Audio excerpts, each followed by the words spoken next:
Working for everyone? Okay. So as I said previously, I'm Erica Stavsky. I'm an associate professor of internal medicine at Neomed.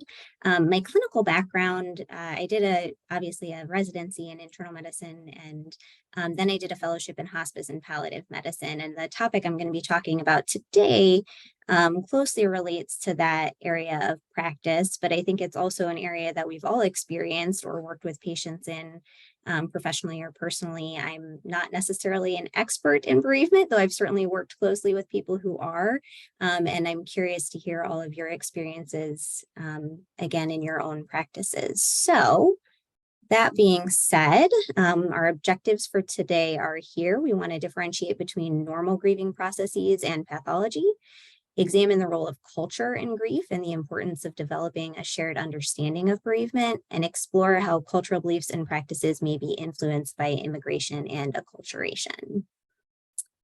I'll start out with just some definitions.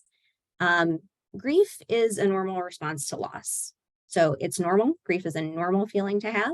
And I think it's really important to understand that grief can really be a response to any loss. So we tend to think about it in relationship to death, which again, we'll get into a more specific term for that in a second. But it can really be related to anything. So people who are concerned about a loss of function or the inability to do a specific activity, or the loss of a friendship, somebody moving away, all sorts of things can be grieved. Bereavement is specifically grief for a loved one following a death. So bereavement is essentially a specific type of grief. Anticipatory grief is grief that occurs prior to a loss. So this can be experienced by a patient if they receive a diagnosis where they anticipate a loss, again, either of function or of their lives. It can also be experienced by loved ones. So they might be anticipating the loss of their loved one or the loss of a particular relationship to their loved one. And prolonged grief disorder, which we'll talk more about in a little bit, is a pervasive, intense, and functionally impairing group of symptoms that persist. And I think this last part is really important, persist longer than expected by a person's social community, culture, or religious group. And as we'll talk about shortly, again, what is expected related to grief and bereavement really does vary by one's personal community. And we'll talk more about that in a bit.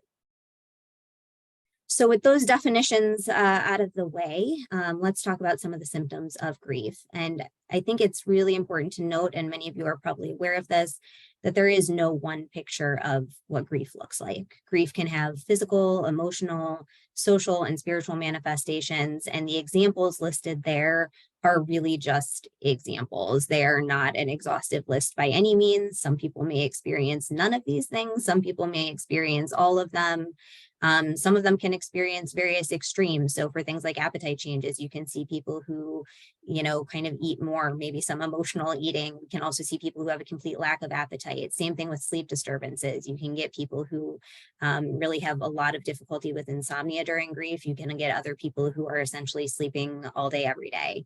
And so I won't read you these one by one, but I think it's important to recognize that there is no one cluster of symptoms that defines grief, and we will all experience it differently throughout our lives, and so will our patients. So many of you have probably heard about the stages of grief.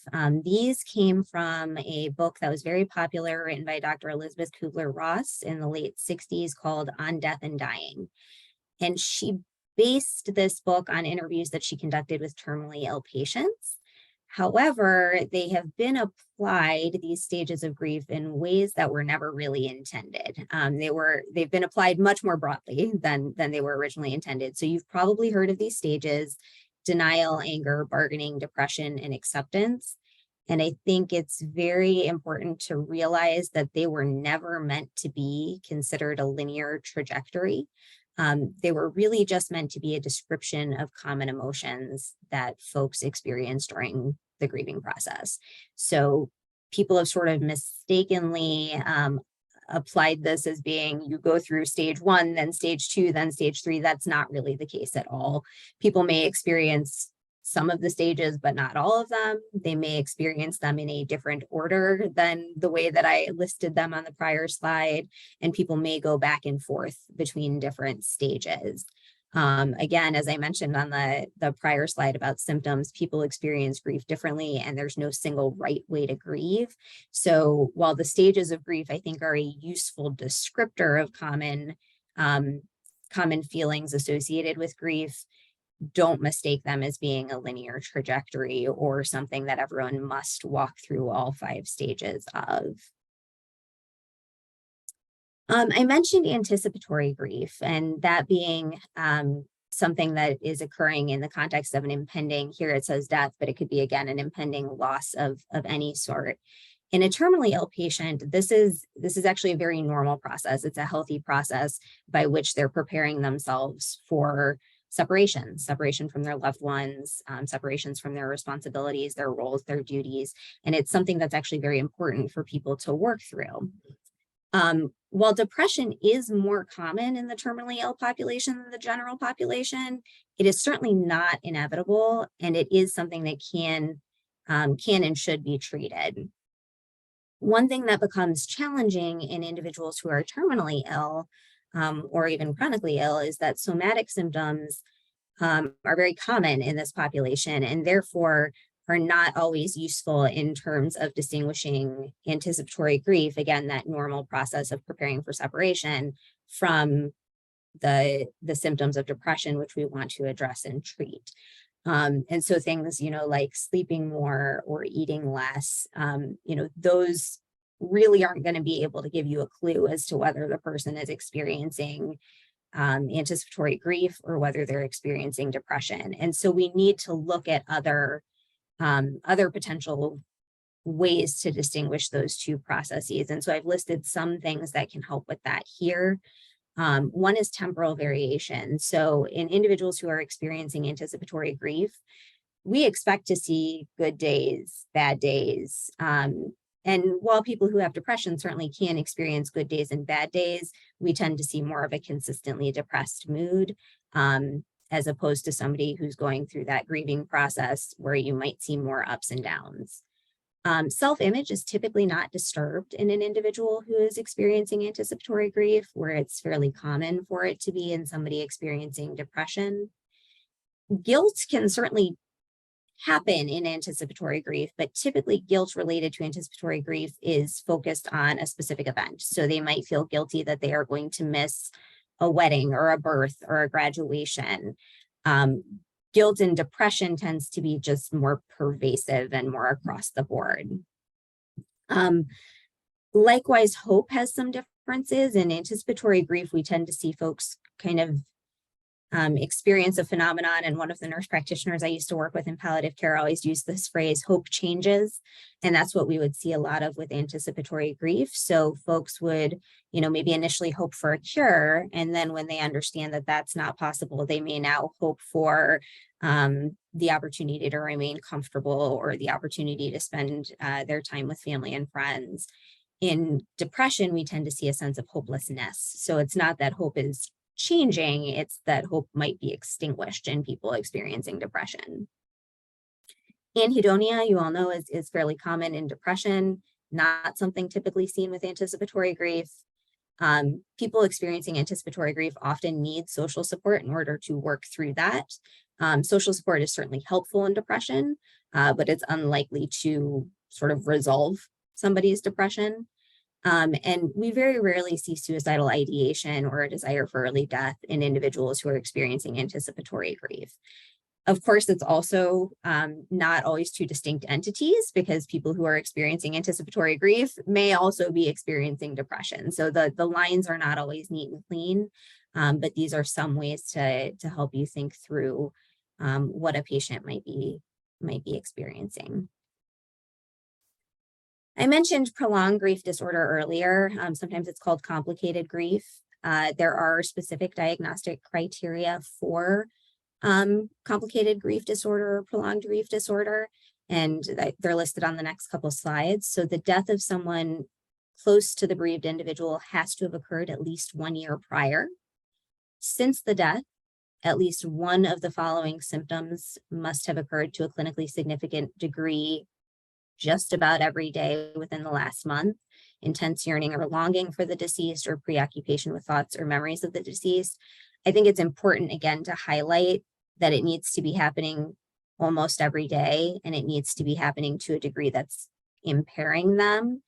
Because again, it's not uncommon for somebody who is grieving or somebody who is bereaved to experience these things. We're really looking at the frequency and intensity. Additionally, since the death, at least 3 of the symptoms listed here must be occurring to a significant degree for most days. And you can see, again, disruption of identity, disbelief about the death, avoiding reminders of the death, emotional pain related to the death, numbness related to the death, a feeling that life is meaningless, again, specifically related to this individual's death, loneliness, and problems resuming normal relationships and functions. And again, none of these things are uncommon symptoms, even up to a year after the death or longer, but we're looking at the frequency and the degree, the severity of those symptoms. Additionally, as I've already mentioned, it has to come with clinically significant distress or impaired functioning. And I think it's important to note that one of the criteria is that the duration and intensity of the grief response has to exceed expected social, cultural, or religious norms for that particular person's social context or culture. And again, I think that part is very important, and it's very important for us to understand that individual's social context and culture so that we can understand if they truly meet these criteria. And as with all psychiatric diagnoses, the symptoms cannot be the result of another disorder or substance use or general medical disorder. So I've alluded a couple times to the role of culture in grief, and I liked this quote here, so I just lifted it directly. How one deals with bereavement and grief is influenced by the norms of one's cultural identity. And so we really have to understand one's cultural identity to understand their experience of bereavement. So why is it important, again, to understand culture? As I already mentioned, it can help us differentiate a normal grieving process from something that might be more pathologic. It can help us to determine whether missing a certain cultural ritual has influenced the grieving process. This is something we actually saw quite a bit during COVID, when folks were not able to perhaps engage in funeral rituals or visitation with friends and family. And that certainly left a number of folks without a sense of closure when they lost loved ones. Understanding someone's culture can help us understand their expectations related to help seeking or treatment, as well as help us develop a shared understanding with individuals about bereavement, and in a therapeutic relationship, help to enhance that rapport with a patient. As I mentioned at the beginning of the talk, I think it's also important to understand that cultural beliefs and practices can be influenced by things like immigration and acculturation. So there can be dissonance within oneself related to sort of differing cultures that they've lived within. There can also be dissonance among generations about what is considered appropriate bereavement, what are considered, quote, normal bereavement rituals. If you have some folks who are, first generation versus other folks who are a couple generations into a particular culture. So how do we help somebody who's grieving? I think as clinicians, it's very important for us to be honest and direct in discussions about diagnosis, prognosis, and treatment. Again, grief and bereavement are very normal processes, and we need to give patients and their families a chance to go through them. And that includes having the ability to experience the anticipatory grief that may lead up to a death or a loss. Reaching out to interprofessional team members for assistance when needed. I can tell you, when I was working as a hospice physician, this was critical for a number of reasons. We had different members of the team who obviously related differently to the patient or their family. And so getting them engaged could be hugely helpful. It was also really helpful just as a team for us to experience that grief and loss together and to rely on one another when we were experiencing tough times. Because when you're in a profession where you see a lot of death, it's likely to affect you emotionally as well, and having those team members to rely on is critical. And then knowing and understanding the resources in your community. Who can you refer people to? What resources are at your disposal? And we'll talk more about some resources in a second here. And then for anyone, whether you're dealing with somebody professionally or personally who's experiencing a loss, I think it's very important to be available. Here I put even after usual routines are resumed. I would probably say particularly after usual routines are resumed, as anyone who has experienced a death in their immediate circle is probably recognized. Oftentimes right around when somebody dies, there's a flurry of activity in people, and that can, prove to be a very helpful thing. But oftentimes a couple weeks or months later, that flurry of activity has died down and people still need the support, but it's not always as readily available. Be open to conversation and let the folks who are bereaved direct that conversation. Again, we've talked about how nobody does this the same way. And so being open to listening to whatever they need to say or talk through is really important. Listening. A lot of times people say, I don't know what to say to somebody who's grieving or somebody who is bereaved. A lot of times what you say is less important than what you don't say, and just being available to listen. Again, I already mentioned allowing people to feel and express whatever emotions they're experiencing. Thinking about times that might hold particular significance, holidays, birthdays, anniversaries, those can always be difficult, even if it's many years after a loss. And I've probably said 1,000 times, I'll say it 1,000 more times, recognizing that there is no one right way to grieve, and that grief is not a linear process. So where can people go to if they need help and support? One resource to be aware of is that hospices are required to develop a bereavement plan of care and make services available for a year following a death. So if an individual died with hospice services, I'll use the term family, but I will also say family is how it is defined by the patient. So it's not necessarily their biological family or their immediate family. Those individuals are part of the hospice plan of care and are required to be followed and have services available for at least 12 months following the death. There are oftentimes hospices and healthcare facilities that actually extend those bereavement services either past that 1 year or extend them to individuals who did not have a loved one who died within their program. So basically available to anyone in the community. So it's worth reaching out to those programs in your community to find out who offers that.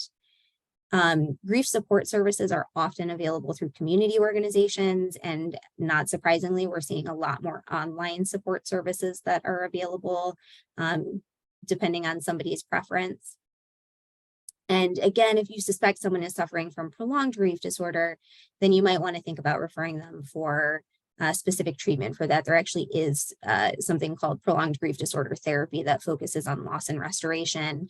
Certainly, they can also benefit from other types of interventions as well.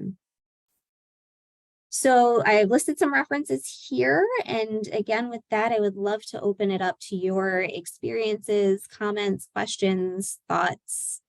It's kind of a big topic, so.